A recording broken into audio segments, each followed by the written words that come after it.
Great morning, student. Hope so you are fit and fine at your home. Today we continue our unit number 2, chapter number 5, importance of self-management. Importance of self-management. We discuss here 3 points: self-management skills, positive result of the self-management.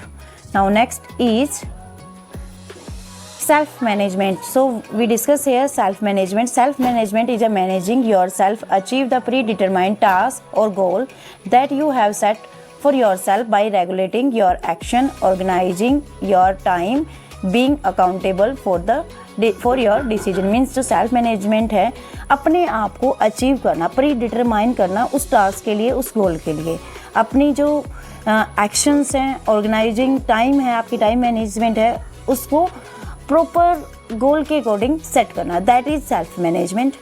So you can see in this picture, firstly we divided the task, after that we organize all things, and then directing, give the instruction to them, and controlling, after that planning. Means which task you want to complete, then that task will be completed. Now next is self-management skill. Self-management comprise 3 key skills.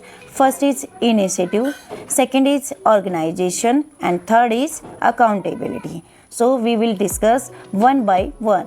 Now first is initiative. Initiative means doing the right thing without being told. Means कोई भी right कार्य करना बिना किसी के बताए हुए, what to do, और आप जो करना चाहते हो. The initiative require one the belief in the one's own capability. Means इसमें जो हमारा इनिशिएटिव होता है उसमें सबसे पहले अपने आप पर, अपने कैपेबिलिटी पर, अपने वर्क स्किल्स पर आपको बिलीव होना चाहिए. Even when the face obstructions and disappointment. Means या तो ऑब्स्ट्रक्शन हो और डिसअपॉइंटमेंट भी हो, तो उस चीज़ को फेस करने के लिए हमेशा रेडी रहना चाहिए. You see in this picture some person are stand and only one person give the initiative. Means he give the different work. For example, Abdul Kalam give the initiative in science and technology. Now organization skill is the ability to use your time, energy and resources effectively to achieve the goal you have set yourself. Means organization skill क्या है कि जो आपकी ability है उसको achieve करना, उसको organise करना. To develop organisation skill you need follow the below mention step. Firstly identify and define the specific goal. Firstly you identify which work you want to do and set your goal. Second, break down the goal into the smaller task. अपने goal को smaller task में divide करना. Next is time management. Okay, so with help of these we can organize our skills. Now smart strategy also in a organization. Smart strategy while setting the defining your target. First is we learn here small, full form. Small, S for specific, M for measurable, A for achievable, and R for realistic, and T for time bound. So specific, a well defined task help you focus your effort.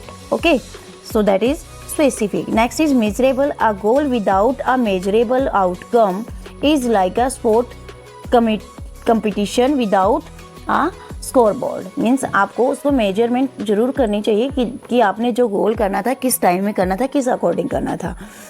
Next is achievable. Achievable set the target that are realistic and can be achieved. Means आपकी जो achievement हुई है, जो real में आपने achieve किया है, उसको सेट करना target. And setting unattainable target result in a false sense of failure, loss of motivation and low self regards. Means अगर आपने अचीव नहीं किया, अचीवमेंट नहीं हुई, तो उसके अलावा आपको जो मिला है फेलियर से, आपको कुछ मोटिवेशन मिलता है, कुछ सीख मिलती है. Next is realistic devise the realistic plan. जो रियलिस्टिक है वो डिवाइस करते हैं रियलिस्टिक प्लान को. For example rather than saying.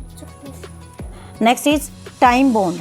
A time bound target inform you whether you are progressing at the right pace और नॉट. मीन्स जो आपका time bound है, टाइम लिमिट के अकॉर्डिंग आपने जो गोल था वो अचीव किया या नहीं किया. Okay, so now next is it refer the managing time.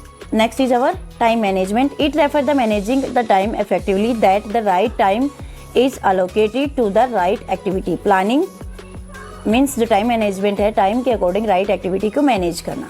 इसमें क्या क्या आता है? Planning, estimate time require for each task, means सबसे पहले हमें टास्क की प्लानिंग करनी होती है, फिर उस टास्क को कंप्लीट करने के लिए कितना टाइम लगेगा. Next is priorities and schedules, means हमें प्रायोरिटीज़ किस चीज़ को प्रायोरिटी देनी है पहले. Prepare your schedule to accountment plan task and other activities. We write down the important activity that need to be done in a single against the time. Means कौन सी activity आपको किस time के according करनी है. That is learn to say no. Always refer to your schedule and do list before the committing to a new project. One of the reason we become the overloaded.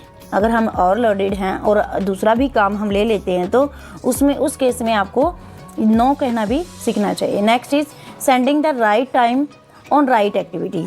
Means जो भी work आपको दिया गया है वो right time पे और right activity के अकॉर्डिंग होना चाहिए.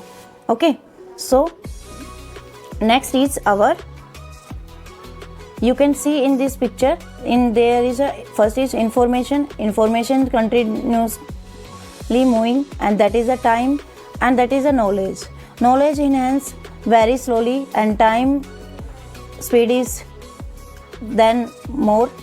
Okay, now next is also you understand. Thank you.